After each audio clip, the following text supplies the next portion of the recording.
It's circling. Yeah, check it out. We are live. I am the M. Who's the I'm D? the D.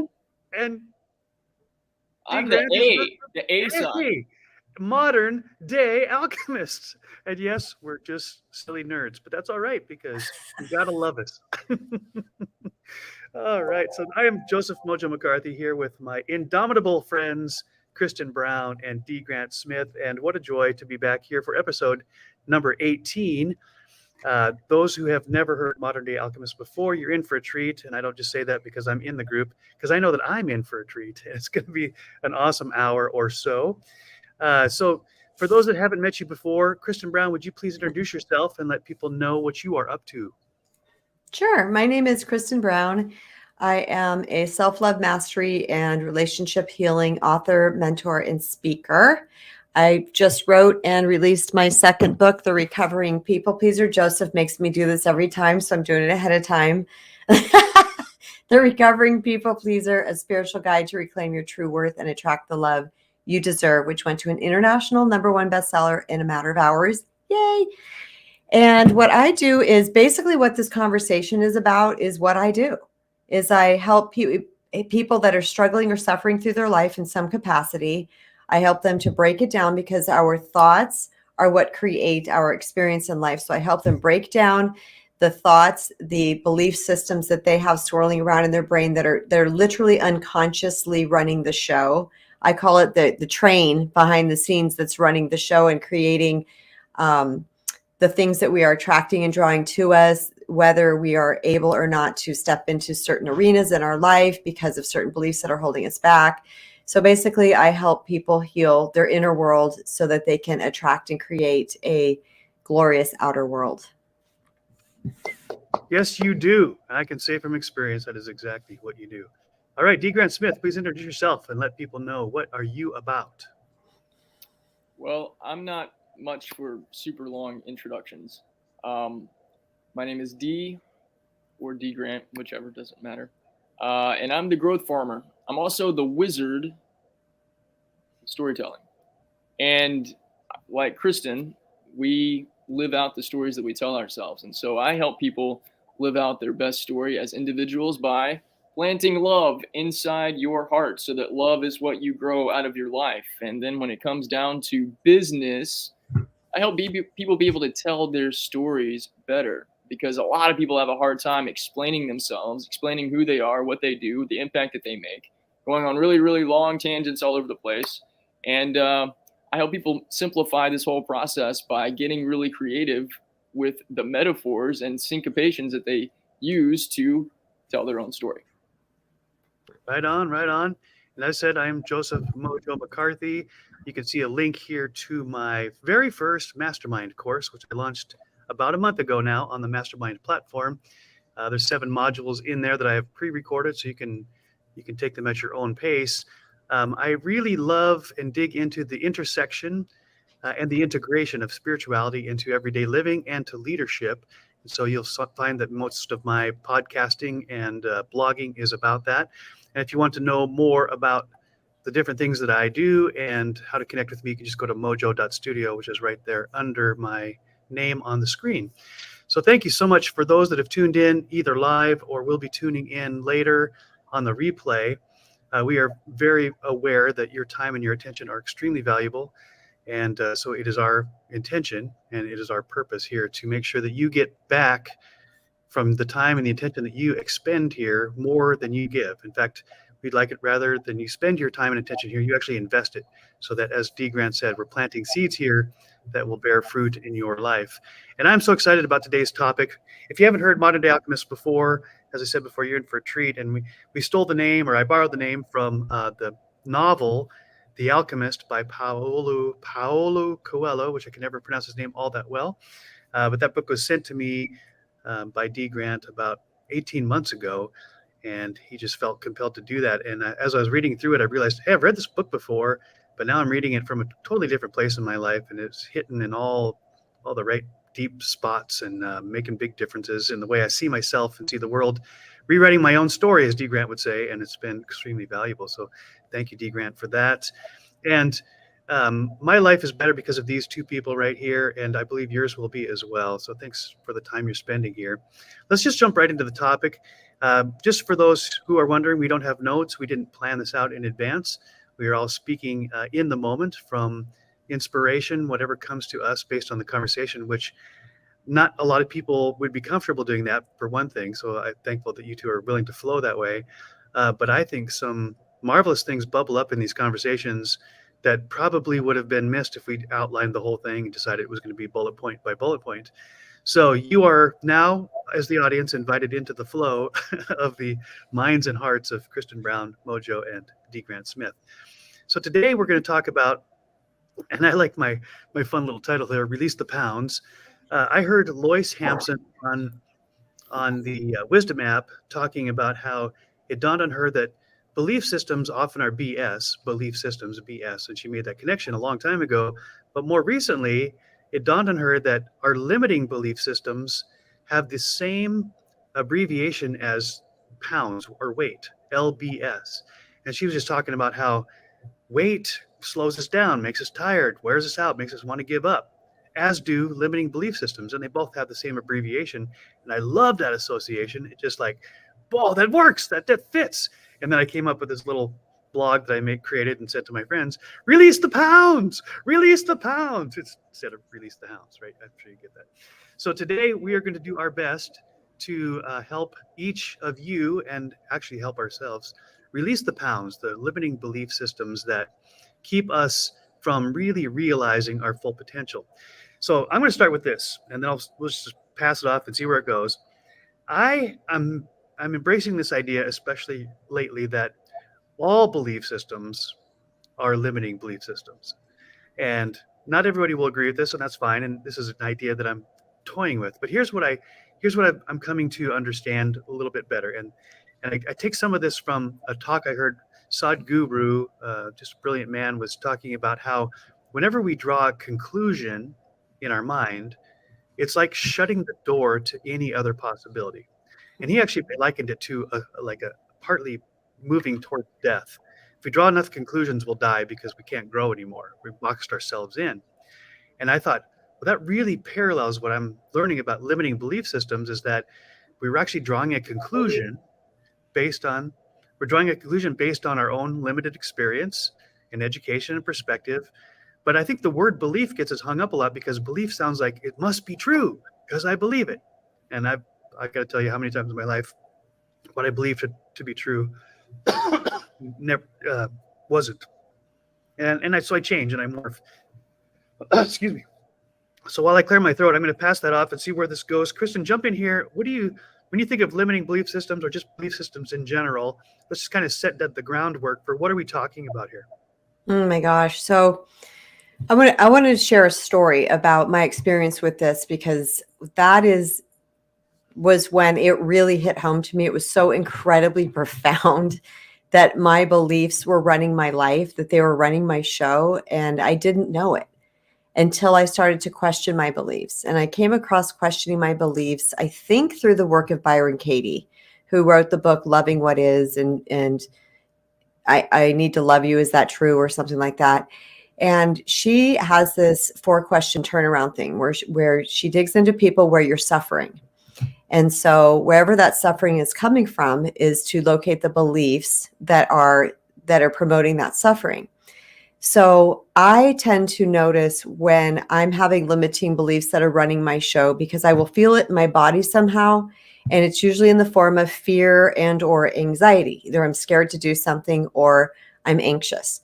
So back in 2011, January of 2011, and what's interesting is I don't typically remember things like the date, the month, the thing, but this I consciously time-stamped in my head because it was that profound.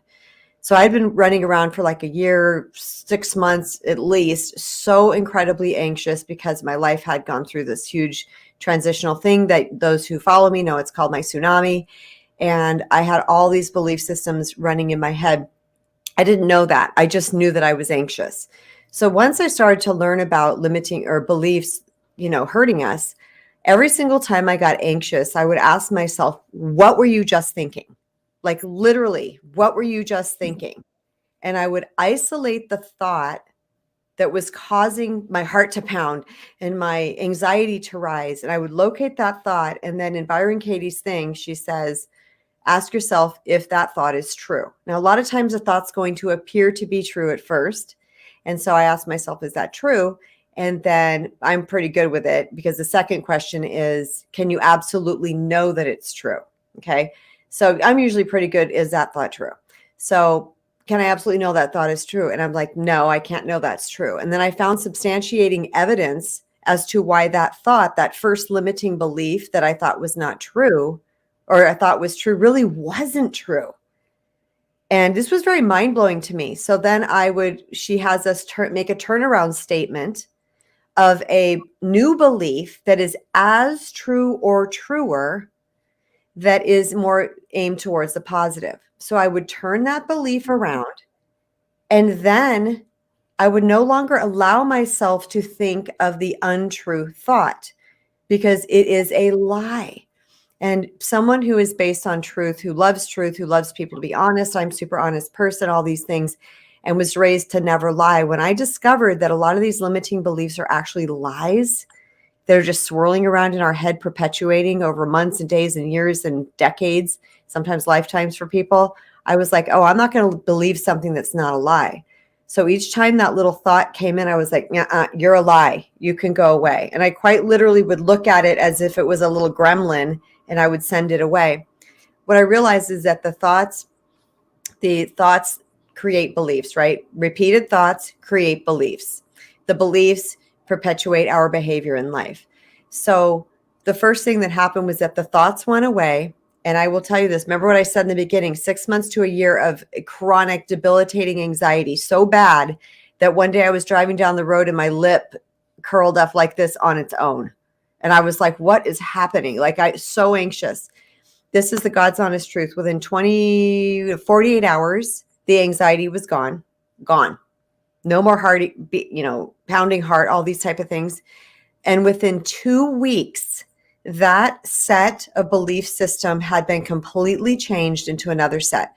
That old limiting beliefs stopped coming. So for me, it's about really paying attention to your body, finding out, where are you scared? Where are you suffering? Where are you anxious? Where is this showing up in your life? And then isolating those beliefs. Now, I could go on and on about this because this is what I teach. So I'm going to pass the stage to you guys. Can't hear you. Okay, another technical glitch. Before we move on from KRISTEN, you mentioned Byron Katie's 4 questions, but I think I only caught 1 or 2 of them. Can you repeat what those are? Sure, I didn't say them all. I was trying to be fast. Is it true?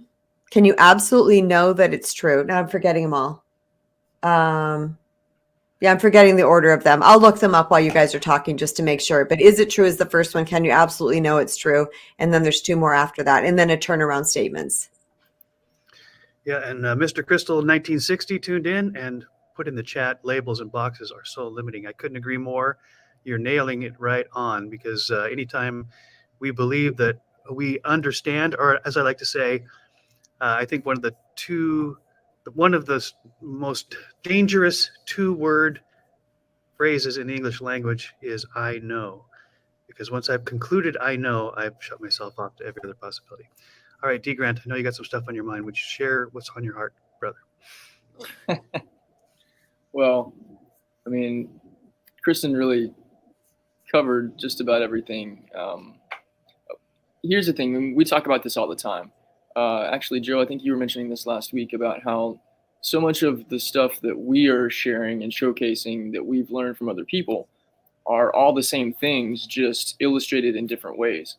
And so Byron Katie being a, big leader and teacher for KRISTEN in her development and coming into the awareness of the stories that she was telling herself, aside from experience being a teacher for all of us, in my experience of recognizing that my most painful experiences were not people being cruel to me. They were actually reflecting back to me my own cruelty to myself. But, I talk about Neville Goddard all the time because I think he's probably one of the most profound teachers that has impacted my life. But this is the stuff that he talks about. concept of self or self-concept, your innermost beliefs about who you are, about who other people are, about what or who God is, and about how the life in the world works. And what I recognize in myself, this is an ongoing journey, an ongoing process. So there are all kinds of things this year in particular that have really come not just front and center for me, but just smacking me upside the head left and right. Right. Regarding my self-concept and things that I thought that I was pretty solid in. But I had reached, like I started digging into the soil of my own consciousness. And I got into a place where I thought, okay, I've got this stuff figured out. I'm in good shape. But no, I had just pulled up the first layer of crap, maybe the second layer. But there are layers upon layers upon layers upon layers to go into.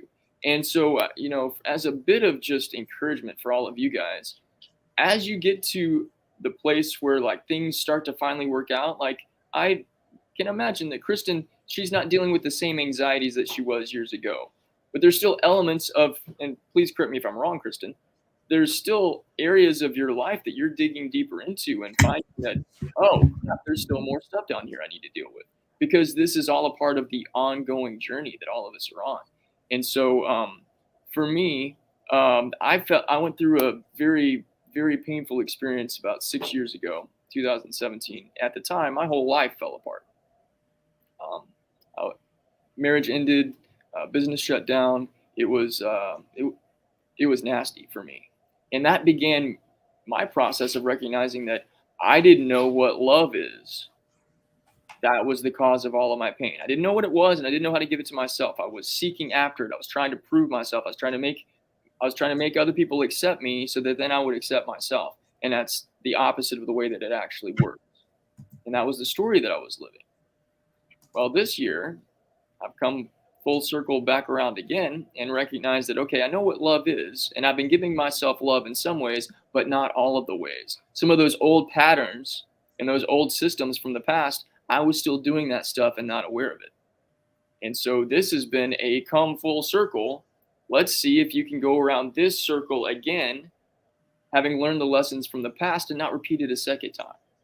And I'll be honest, it's been hard as hell. But I found myself in the process. And I've been able to go through things that would have debilitated and crippled me 6 years ago. And it's actually making me stronger. So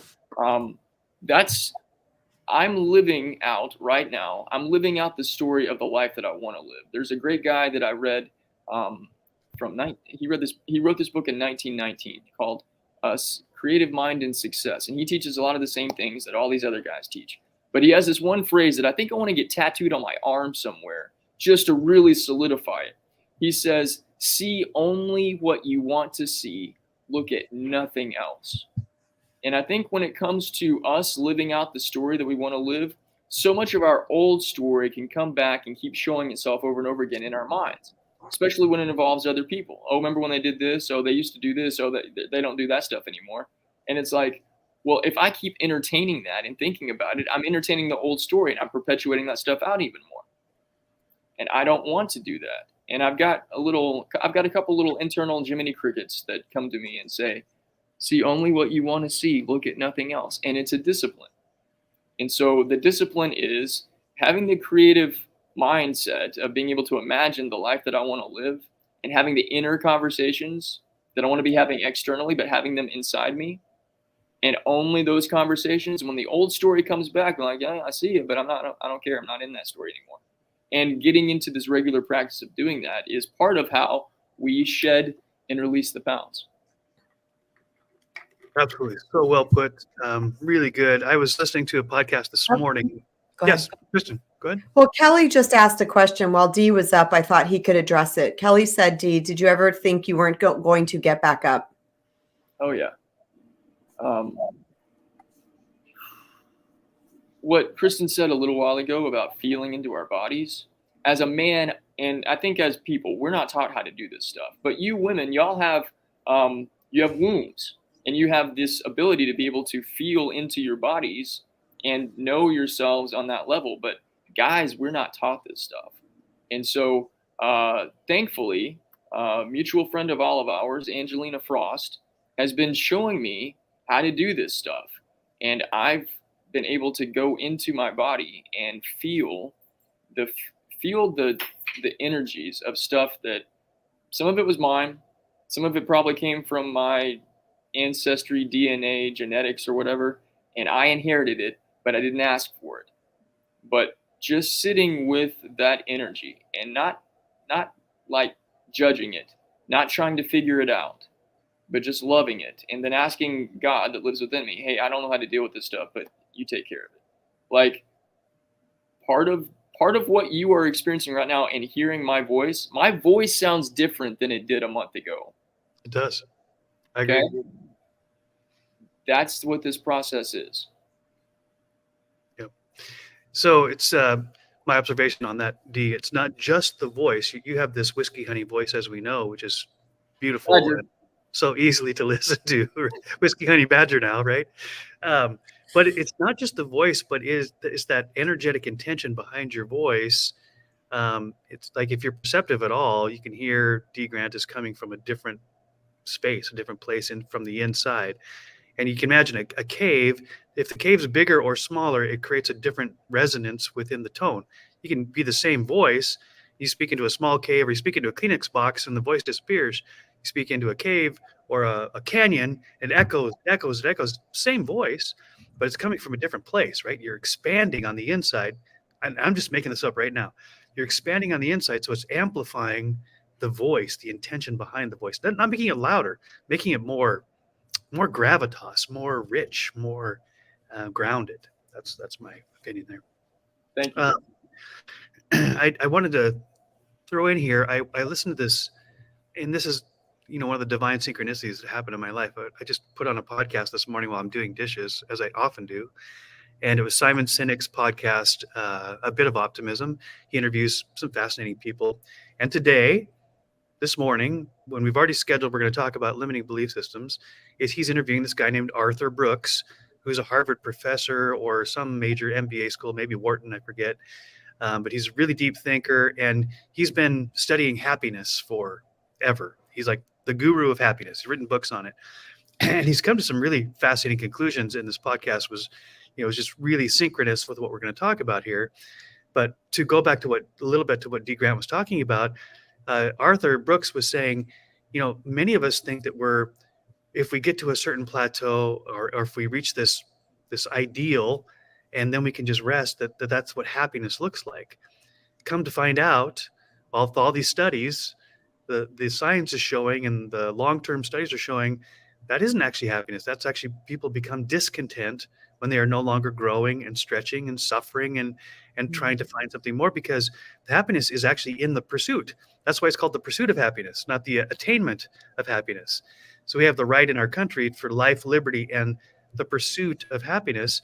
And he made a point very similar that I often say, is that the thing is, if you pursue happiness, it runs away, because anytime you chase something, it gets scared and it runs. And I just see like a little bunny. If I pursue the bunny, it runs. But if I pursue wholeness, if I pursue growth, happiness like sneaks up behind me and just sits next to me and starts whispering in my ear, right? So it's not something you pursue. It's actually something that you receive by pursuing growth, by pursuing expansion, and I can't tell you, I've heard people all over the world say in their own way, I just feel like I'm made for something more, right? There's something more out there for me. I think like I could do more. I could be more. And Arthur Brooks was making this very scientific and much more articulate than I am, this case that's built into us, because we have to grow or we're dying. There is no static. There's no stasis in nature. You're growing or you're dying. And so it's actually the challenges and the expansion of our thoughts and our minds and our belief systems. Sometimes it's not just expansion. Sometimes we got to blow them up because they were totally wrong. As Kristen was saying, sometimes they're just lies that we believed to be true. And so they kept us small. So I just love this idea that part of shedding our limiting belief systems, our LBSs, is first we have to examine them. Of course, we have to be aware of what are my belief systems, because most of us can't articulate those. We don't take time to even examine them. But once they come into our awareness, rather than trying to defend them, which our ego wants to do, defend them and prove ourselves right, you start asking questions. Byron Katie's got these questions, right? The questions are the answer, because questions suspend my belief that I know that I know something. It suspends my judgment and opens me up to new possibilities. So questions really are the answer because it's a continual expansion. So I love where we've gone already with this. Kristen, jump in here, please. I agree with that because we are functioning on autopilot.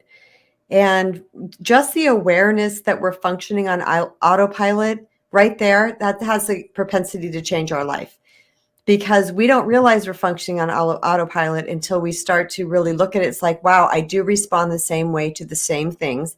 I do stop myself in the same ways. I do, blah, blah, blah. We start to notice that there's this cadence and this pattern in our life about what we're willing and not willing to do. So when we start to question ourselves, and because we're limitless beings, and that's another piece of this, is that we really can have and experience anything we want. And it's only ourselves that is stopping us from doing that based on our belief systems. So the belief system will either say, yes, I can, or it'll say, no, I won't, period. No, I can't. It's going to say, yes, I can, no, I cannot. And a lot of times people will take that and they're done. They're like, nope, can't do that. Can't do that because of this reason, because of this situation, because of this thing.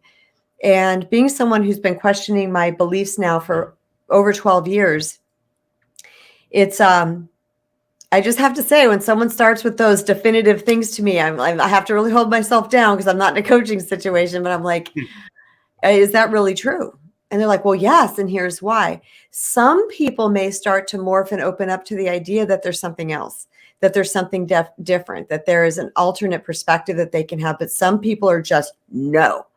And I think this is where a human being has free will to make the choice between, do I really want to open my mind, body, and spirit to something else? Do I want to be open to perception, or do I want to stay closed? It's the number one thing I always say all the time. People that heal are the people that have an open mind and an open heart. Because if you don't, because what we're really healing is the brain. What we're really healing is the patterns that have taken root in our brain based on our past experiences that form some type of groove in there that we keep thinking, because it's, neurons that fire together, wire together. So we keep going down the same neural pathway over and over again, thinking it's correct just because it's fast. But that's the autopilot. When we start to retrain our brain, we're bringing in a new perception, a new awareness to change. This is not working. So I got to bring something else in to see if this might potentially work. A lot of people just want to sit down and give up and say, this is just the way it is. I refuse to do that. I'm like, no, what I know now is that it's never just the way it is. There's always a way. So back to what you were saying, Joseph, just the questioning, that's the opening of the mind and the heart that I was talking about, that starts to bring in new perceptions. Because if we don't have a new perception, we cannot change direction, because we're just going to keep doing the same things. But the second we have a new perception, even if we just shift a little 1 degree this way, then we are going to start going off into a completely different direction. So good. There's a Stoic philosopher, and I can't pronounce his name, and I won't try, but in the age of Aristotle and all the Greek philosophers, and his quote is fascinating. He says, we don't rise to the level of our aspirations. We fall to the level of our practice, is his words. And that's been stolen by James Clear in the new book, Atomic Habits, that's been out for a while. And he says the same basic thing. He says, we don't rise to the level of our aspirations. We fall to the level of our habits. Same idea in your brain. You're talking about in our minds. This is actually the way our brains are wired, that these neural pathways are the synapses that are firing, that cause the thoughts to become feelings, that cause our actions, right? This is the way it's wired. But neuroplasticity, which is now very popular and very well known, says that our brain doesn't stop growing at age 7 or 8, but it used to kind of that be taught. Like you learn everything, you learn 90% of what you're going to learn by the time you're age 7, and then your brain's kind of formed. But that isn't actually true. The science is showing that with intention and with repetition, you can actually change the neurons. You can rewire the neurons in your brain. So you create a new pathway, which is the way you change the habits. You're actually changing what you're thinking, but it takes time, it takes repetition, it takes consistency, right? But once you do that, then your thoughts take a new path, because now that rut is no longer there, and you've created a new one. And the danger is, though, then you create a new rut and you say, okay, then I'm never changing from here because this is good. Yes, it's good. It's solutions are momentary. Solutions are for a circumstance that you're in. They're not for a lifetime. We find a solution and we hang on like, that was good, I'm never going to change again. But the whole world changes around us, right? So, and if we don't adapt and change, as evolution will tell you, that if you don't adapt and change, you die. And maybe that's literally or metaphorically. Okay, D. Grant, what are you thinking about right now? Well, I'm listening to you talk, man. Very good. Respond, please. Well, I'm still receiving and downloading the James Clear / guy that you wouldn't pronounce the name of quote. Yeah. We don't rise to the level of our aspirations, we rise to the level of our patterns. At the same time, this is something I discovered in my own life. So one of the things that I did to change my story was I started using journaling, affirmations, and meditation. And because I wanted to not just, once a day, I wanted to be in this like perpetual state of I'm going to inundate myself with these new thoughts because and this is a multi-layered sort of thing. I'm somebody that has spent a lot of time in my head. And my two close friends here have pointed that out to me several times. No, we haven't. Oh, KRISTEN did. I didn't do that. It was only KRISTEN. Probably me. It's probably. No offense, Joe. The more attractive of my two friends here has pointed this out to me several times. No offense taken. But what I recognize is that when I was in the pattern, and it was a pattern, but it became like an addiction to how can I reprogram my subconscious mind and try to focus all of my energy on right here without recognizing that my body is actually holding on to all kinds of stuff that is more blocking certain things and debilitating and preventing certain things from happening than me focusing all of my energy on my head. And I think that this is something that we talk a lot about mindset, and mindset's really important, but mindset is only a part of the equation. Right. The Heart Math Institute has shown that the heart emits an energy frequency that is 5,000 times as powerful as that is of the mind. So if all of our attention and all of our focus and all of our energy is, I need to change my mind so then I can change my patterns, then I can change my results, it's hard work. It's really, really, really difficult. And I know from experience. So what part of this practice is not just feeling into your body and releasing energy that doesn't belong there, but spending time with our hearts. The mind is loud. The mind talks all the time. The mind will not stop talking to some of us. I've got some friends that they're just quiet people. They don't talk a whole lot. I talk all the time. But their minds are not as active. I think for people that are super creative, and I would consider myself to be a super creative person, getting this guy to be quiet is not all that happening. But I can get him to chill out. And I'm learning and practicing and getting better at just being still and being silent and learning to do what Simon and Garfunkel tried to teach us how to do in the 60s, listening to the sound of silence. And Wayne Dyer has this really powerful teaching. He says, silence is God's one and only voice because silence cannot be divided. You can't take anything away from it. Wow. Say that again. So profound. I love that. Say it again, please. Silence is God's one and only voice because silence cannot be divided. You can't take anything away from it. Now, Neil Donald Walsh also says that God only has one answer to everything, and that's yes. And so if we can hear the sound of yes in the sound of silence, then we're hearing the sound of God. Now, what I typically have done is I've gotten into my own way by being silent for 5 minutes or so, and then being like, so God, when are you going to talk to me, man? I've got all these questions. I've got all these problems. I've got all these things. Right. And the silence is the answer. And this is something that we are, because that's the sound of our hearts. And this is something I'm still practicing and processing. But being still with my heart, and there not being any dialogue, and there not being questions. Something else that's part of this, at least this is a piece of my story. I'm getting into a different place of not asking God for help with problems. Because another thing I learned from Wayne Dyer, if you bring something to God, God shows back to you what you've brought to him. So if I come to God saying, help me with all of my deficits, help me with all of my lacks, everything that I'm lacking, help me with all the things that's missing. God's like, you want more of what's missing? Okay, here you go. You want to feel more unloved? Okay, here you go. I can't do anything with that because I'm abundant.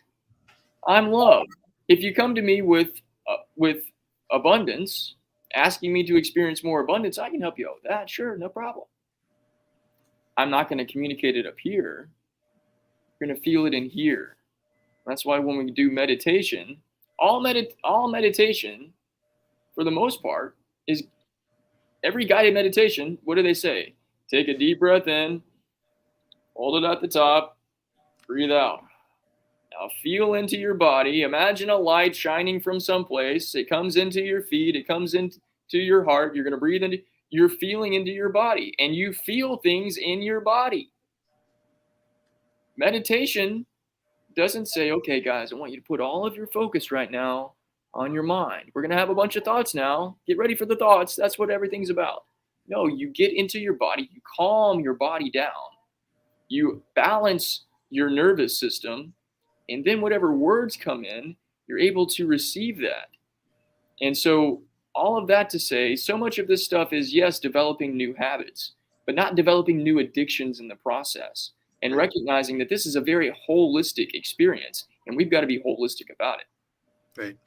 Yeah, so that's beautiful. Well put. And I love the new perspective the spin you put on this, D, because it's, for me, you always hear me say this, it's not an either or, it's a both and. You talked about journaling, affirmations, and meditations. And this actually touches in on different aspects of how we see ourselves and how we experience the world. Journaling has been proven for the last 50, 60 years to be the number one best method for self-growth and development. And yet very few people do it. They're like, yeah, whatever, I'll do something else because it's not exciting, it's not fun, or whatever people think. But it's one of these things where it's oftentimes the building blocks. If you don't get the building blocks right, then the tower falls because there's no foundation, right? And so you touched on journaling. And I don't know all the science behind it, but I do know how powerful journaling is because I do it almost every day. I do it by typing, but some people say it's even more powerful if you do it in your own handwriting. And I'm not going to argue with them. I think they're right. I just don't take the time to do that. But journaling, and then you talked about affirmations. Affirmations really are the retraining of your brain, of your thought processes. Affirmations, I started in the middle of COVID. Somebody turned me on to The Secret, and I'd never even heard of it before. It sounded like a hoax or a woo-woo or whatever. And I read through it. And one of the things I pulled out of it was that rather than let the voice in my head when I stumble or I drop something or I forget something, say, there you go again, Joe, so stupid, or what an idiot, or the voice is the natural critique inside of me. I took this tip, said I put in my phone alarms throughout the day. When the alarm went off, I relabeled it. Didn't just say alarm. It said, you're powerful, you're strong, you're loving, you're good enough. You are more than enough. All these affirmations that wouldn't come to me naturally because I already retrained my brain to say, you're dumb, you're stupid, you'll never get it. There you go again, all that kind of stuff. And at first it seemed like kind of incongruent with what I really thought. Is this true? Is this dumb? But I got to tell you, over time, I could say without looking at my phone any time of day, I'm strong, powerful, loving, harmonious, happy. I'm overflowing with enthusiasm and gratitude and grace. And I'm convincing myself of what is actually true. I'm not lying to myself. I'm actually just revealing the parts of me that I've hidden, right? I'm pulling away the parts that aren't me to reveal to me and my brain, hey, by the way, you're pretty cool. You got this, right? So affirmations, and then you talked about meditations, which gets out of the head part. So the journaling and the meditations and the affirmations are actually a very holistic way to retrain our brains and our hearts to see the world in a different way. And it's true that You create the world that you pay attention to. This goes back to what D. Grant was talking about earlier. Whatever I pay attention to, that's the world that I experience. It's not because there isn't everything else, it's that's all I see. That's my reticular activating system, bringing it to the forefront of my mind. So that is the world that I experience. So how do I change that? I pay attention to something different. I pay attention to the still voice, to the thoughts in my head. I rewrite them in a journal, and I do meditations. And those are simple, but they are the foundation to build something that's pretty spectacular. All right. Yes. Okay, KRISTEN. Oh, hi. So I want to just expand a little bit on affirmations, because when affirmations hit the society and the market, it was like this big push and everybody do these affirmations and your life is going to change. And then a lot of people were like, my life's not changing and I'm doing affirmations. Right. So magic words. They're like magic words, right? yes, right. So, and it's interesting because affirmations didn't work for me at first either. They do sometimes. It's just not part of my everyday practice. But I will tell you that what I've learned is that and I've learned this from Dr. Joe Dispenza, because he words it so perfectly. He says that when you combine a new thought or intention with an elevated emotion. So the elevated emotion could be something like love, gratitude, appreciation, excitement. So a new thought or intention, and you really marinate that and you combine it with an elevated emotion, you move from here into here. And what is felt here energetically will start to wire up here. So we can sit here and say to ourselves all day, I am enough, I am wonderful, I am worthy, I am this. And if we're just reciting it like we're doing a grocery list, you may as well not waste your time. 100%.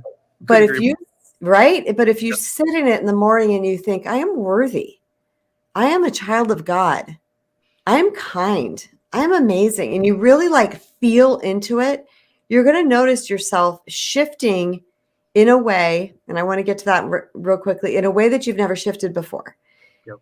And here's how it looks when you start to shift. Because first of all, when I was going through that bulk of my healing work 12 years ago, I didn't know what the heck I was doing. I was just kind of doing stuff and seeing what was going to happen. But what I noticed is that the change, the healing, I didn't even know it was healing. I didn't know what was happening. But the change happened so smoothly and organically. It was like a feather floating in the wind. It was something almost undetectable, that all of a sudden I just noticed, and Joe's shaking his head because we've had countless wisdom talks about this. Yes, we have. That all of a sudden I just noticed my response or my reaction was organically, not even, I had no contrived thought. It just was different. And I was like, what the heck just happened right here? Right. It was completely different than the old KRISTEN. So that's when I started to get really excited. That was actually my first clue or cue that something was changing within me, is that something had happened and I'd received a text and I just looked at it and shut my phone. That was back when we had StarTax. Remember those StarTax phones? And I just shut my phone and I went, what just happened? Why did I not respond back to that? Why did I not get emotionally attached to that? So what we're wanting to do is we're wanting to move this down to here, and then this goes back up to here. And this is called heart-brain coherence. And that is when we literally are retraining or rewiring our brain. And one last point that I want to make on the rewiring and retraining, because Kelly had asked that, is that Dr. Joe also says, and I like to quote him in this because this is not my information, this is what I have learned from him, is that he said each neuron only has a certain amount of glue, okay? So if we're firing and wiring this thought right here, okay, all the glue that's holding the neurons to that cell or the whatever all the words are, stay right here. But the minute that we start going this direction, a new thought, if this becomes the dominant thought, then it will naturally steal the glue from the other thought to keep this thought dominant now, and this thought is going to dissipate and go away. So we're talking here, the stuff we're talking about is our experiences, but this is also scientifically what happens. Yes. There's a science that actually happens here. And I think the more that we can have people understand, our children, even 80-year-olds, I mean, it doesn't matter, okay, anybody who's open and willing, but the more that we can shed light on this. We could have a completely different world. This is the new earth because people are taking responsibility for the way they're feeling, for the way they're thinking, for the way they're behaving, for the way they're processing things.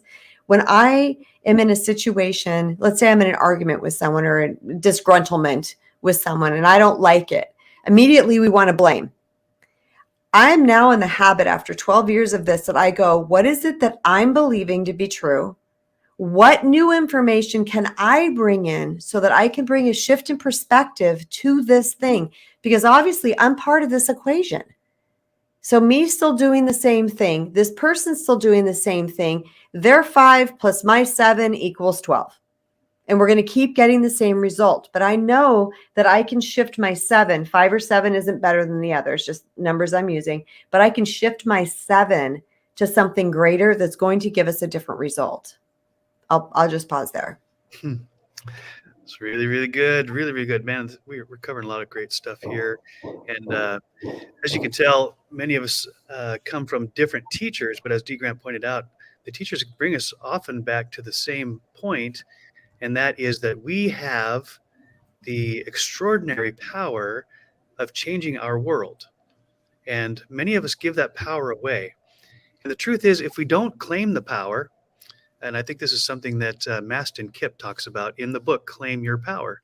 If we don't claim the power that we've been given to direct and to create our own world, someone else will usurp that authority. Or really, we've given it away. We give it away to distractions. We give it away to anybody who's, who will take it. I mean, the world is full of other people who want to tell us how to think and how to see the world. And we can either let them, or we can say, no, I'm going to create the world because I'm going to choose what I pay attention to and rewire my brain quite physically and get that heart-brain coherence.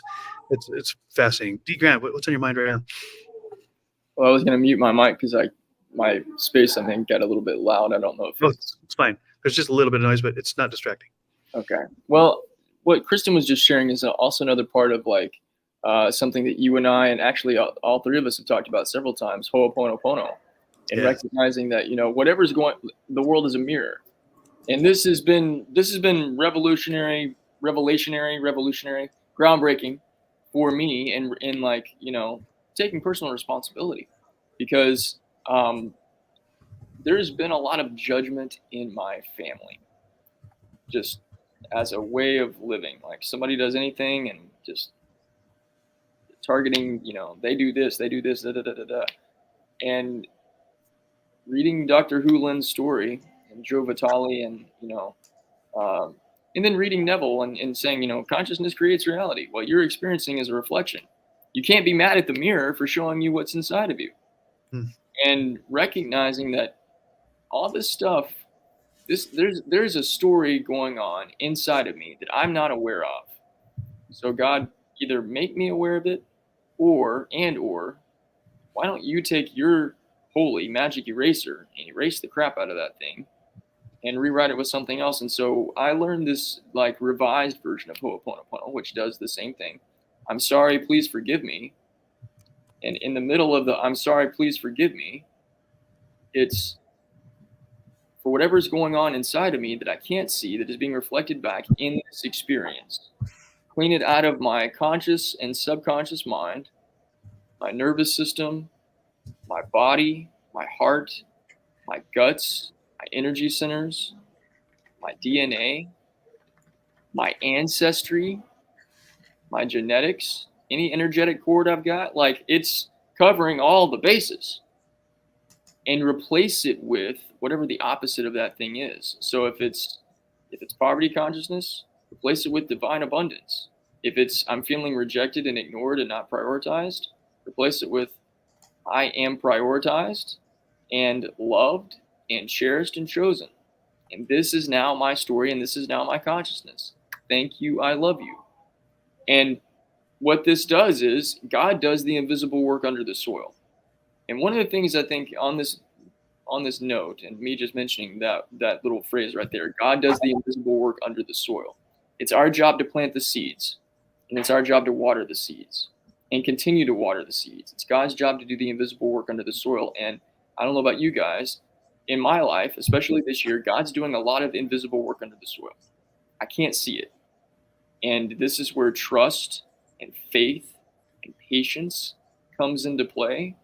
And a lot of these things in my life seem to get tested a lot.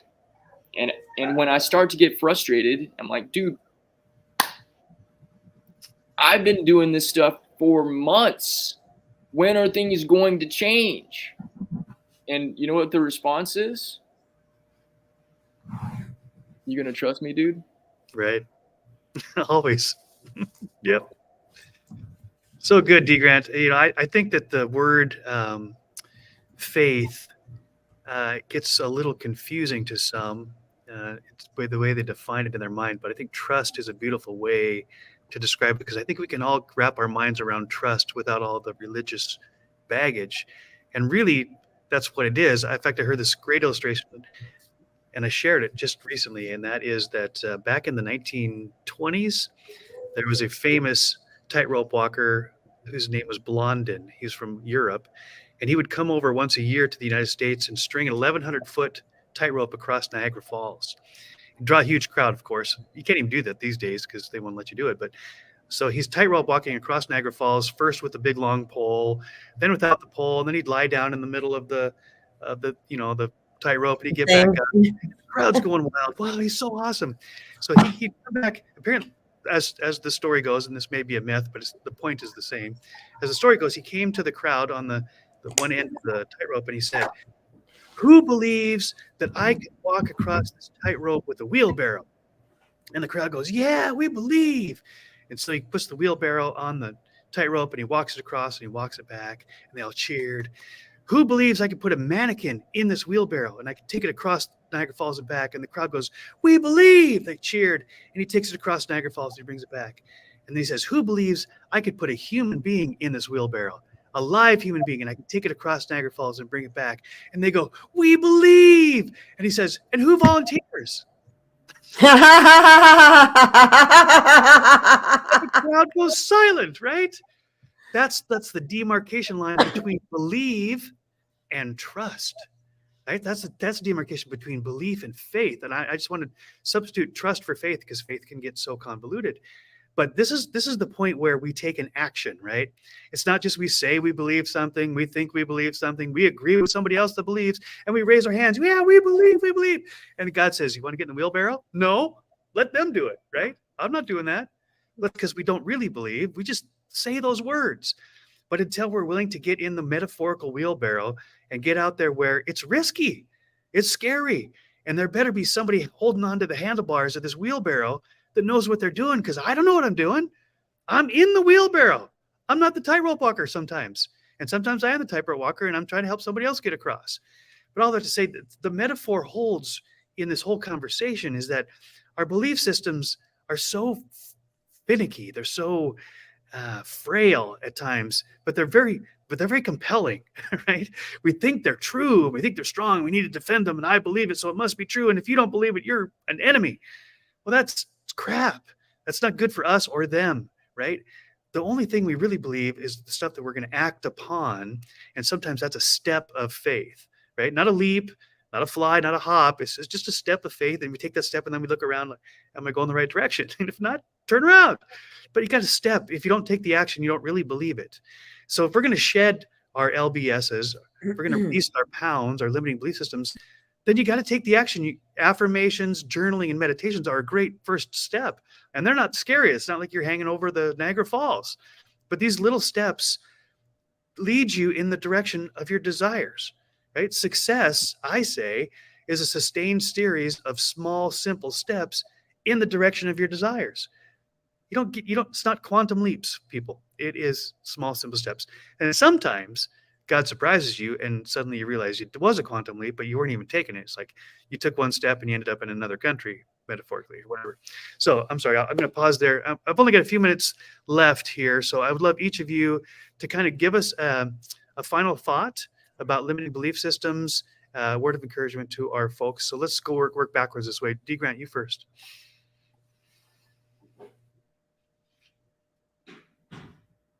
Oh, You're muted. You're muted. It's not me this time. There we go.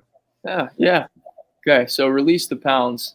We're shedding light, and uh, we're shedding weight internally, weight that we're like energy that's holding us down.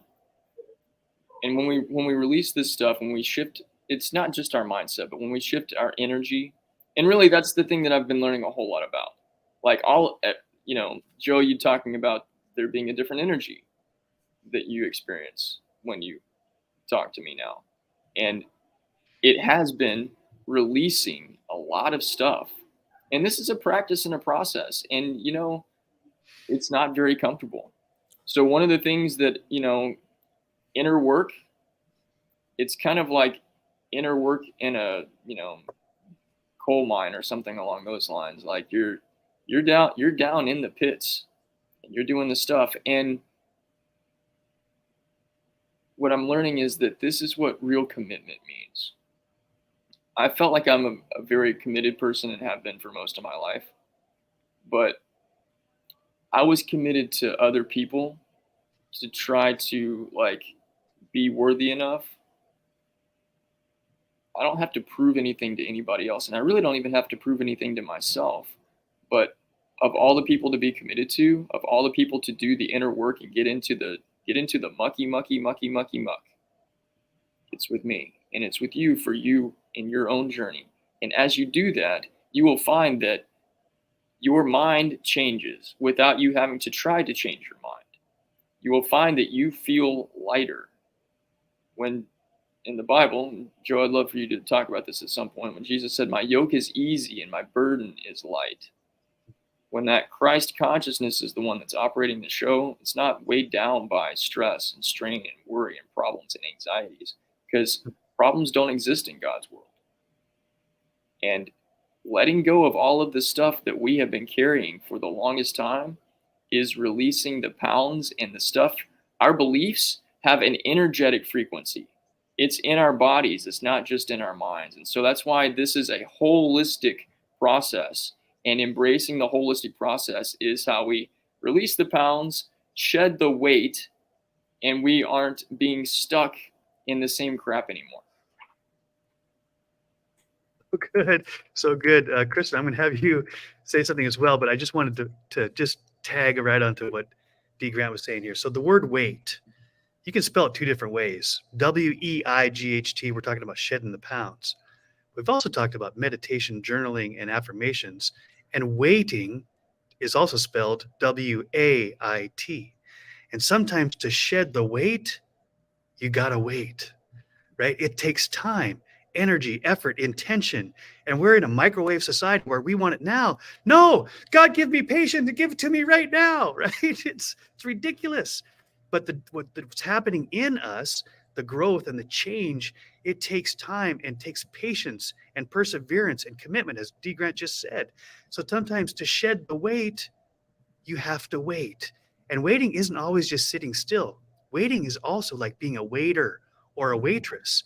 And in that, you're serving yourself, you're serving others, but you're doing it with this patient perseverance that as I wait on others, as I wait for God, I'm shedding the weight that is holding me back.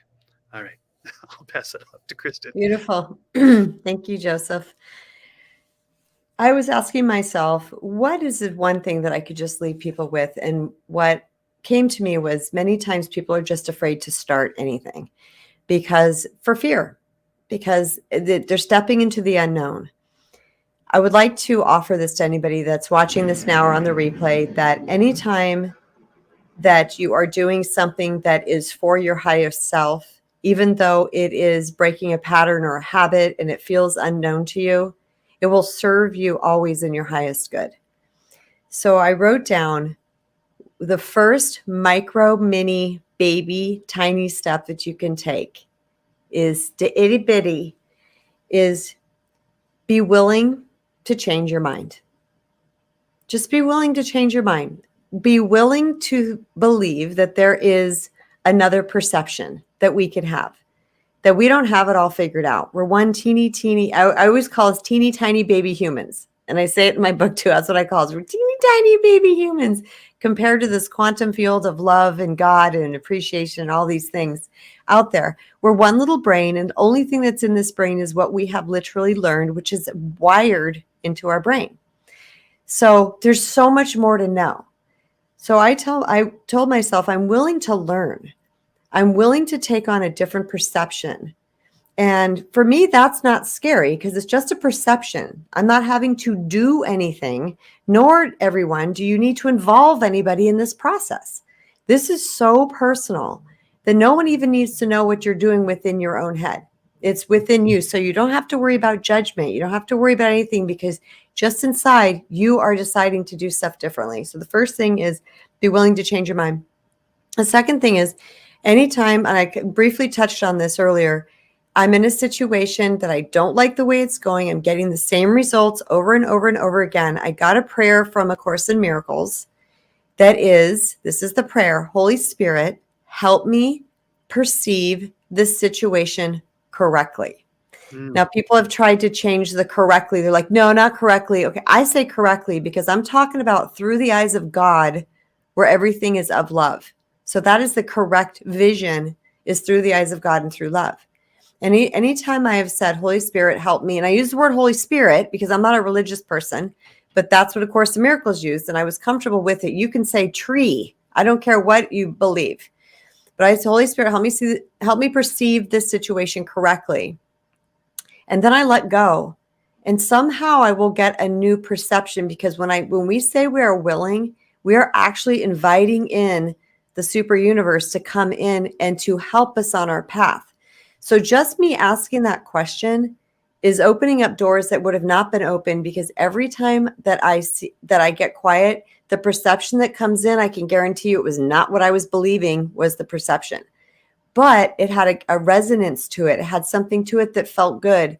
So the courage comes when we choose to relinquish and let go of that old system and grasp onto and hold this that feels good and resonates in our heart. Because anything that is resonating of love is of the highest possible energy that we could possibly have. So that new truth we can adopt if we should choose to do so. One last sentence. Dr. John Demartini says, any place we are disempowered, somebody will overpower. And I said that. Say it again. I said that in response to something you said earlier, Mojo. Any place, this is Dr. John Demartini, any place in life that we are disempowered, somebody will overpower. Gosh. Wow. That would hit me right noggin. That was a good one. Oh gosh, there's so much more that we could talk about. I'll just give my parting words here as well, or my summary, and that is, when I was a kid and we would go to movies or read novels, the teachers would teach us about what's called the willful suspension of disbelief. The willful suspension of disbelief is you go to a movie and it's fantastical, it's science fiction, or it's superheroes or whatever, and if you let your logical brain be skeptical about what's happening on the screen, you won't enjoy it because it's unbelievable, right? So you do a willful suspension of disbelief so that you can actually enjoy what you're experiencing. And so I just recently came up with this idea. You know what I need? I need a willful suspension of my beliefs, because my beliefs are so strong and they're so compelling and I want to defend them. My ego wants to defend them to make me right. But if I can have a willful, this is a choice, right? A willful suspension of my beliefs, that means that I can put my beliefs on hold at least long enough to ask the question, am I right? Am I on track? Or am I way off base here? Or am I just seeing it through a very narrow lens, right? So I'm becoming an evangelist for willful suspension of beliefs, right? And that's how we can shed these limiting belief systems, because once I at least ask the question, am I seeing this clearly? As KRISTEN said, is there a different or better way or another way to perceive this? Well, I've already decided I don't have to be right. I get to learn something. I get to grow. I get to expand. And then it becomes like a game. What else? Yes. What else is there? What? Yes. Wow. I never saw that before. What else? Right? And you start asking the what else questions, and it's like, your balloon's getting filled. And pretty soon you're just lifted up off the ground because you're so light. You shed your LBSs, your limiting belief systems, which are weighing you down, and you're snipping those cords and they're falling off the basket. And pretty soon you're off the ground and you're sailing, right? Limiting belief systems. So I just came to me in the last 5 minutes when Jesus says, you are the light of the world. I'm always thinking of the beam, right? The shining. But maybe it's also you are the light of the world. You got no weight. There's nothing holding you down. There's nothing. That's why Jesus ascended into heaven. Nothing held him down. If we can shed our belief systems, nothing can hold us down, right? All right, we've covered a lot, and I've really enjoyed it, as you can tell, with the enthusiasm in my voice right now. And so we will talk more, and we'll do our modern day alchemists probably again next Friday. It's not confirmed, but that's kind of been our pattern. So thank you so much to everybody who has tuned in, whether you tuned in for the entire time or just for a segment. We're very honored, really, that you would invest your time and energy with us. And there is an energetic exchange, even though we're on screens here, between our voices and your ears and your heart, and vice versa, whether or not you said anything. For those who took the time to put stuff in the chat, thank you so much for that interaction. For those that are listening after the fact, all I can say is, on behalf of KRISTEN and D. Grant, don't just let this tickle your ears, right? Information without information or ideation without implementation is delusion, and we delude ourselves all the time, and others try to delude us, whether intentionally or unintentionally, that's the word. So how do we break that pattern? How do we break that habit? Is with the information and the inspiration that we get, then we take action, small, simple, sustainable steps, and we course correct. We're not always going to go the right direction, but we're not stuck there. We evaluate, is this the way I would need to keep going? If not, great. If so, great. And sometimes you take 30, 40, 50, 60 steps in the same direction. You think, okay, now I've got it. This is it, as D. Grant was saying. And then you realize, holy crap, that was only to get me to that next segment, to that next pit stop. And now suddenly I'm taking a left turn. Does that mean I was going the wrong direction all the time? No, that means the direction I was supposed to go, so I could get there, so I could make the left turn at the intersection, not in the middle of a building. All right, I'm just getting carried away now here, and I'm going to We all can do that so easily between the three of us. We're like, woo, spitting out. Right. So it's my heart's desire. It's my intention, D. Grant and KRISTEN, I know well enough that they would want life change for those who listen. The reason we're in the fields that we're in is because we believe in transformation, and we believe you can do it. We can put out mile markers. We can put out signs. We can put out, here's the landmine over here. Don't step there. But you got to choose whether or not you're going to step on it or not. Life is really, as John Paul Sartre said, life is the C between B and D. B is your birth, D is your death, and C are your choices. So just continue to choose, make the next right step of integrity, and then evaluate, course correct, and move on. And when God says jump in the wheelbarrow, say, all right, let's go. It's going to be fun. It's going to be fun. All right. Goodbye, everybody. Thank you so much for tuning in. Bye, everybody. So much love. Thank you. Love, light, and blessings to you.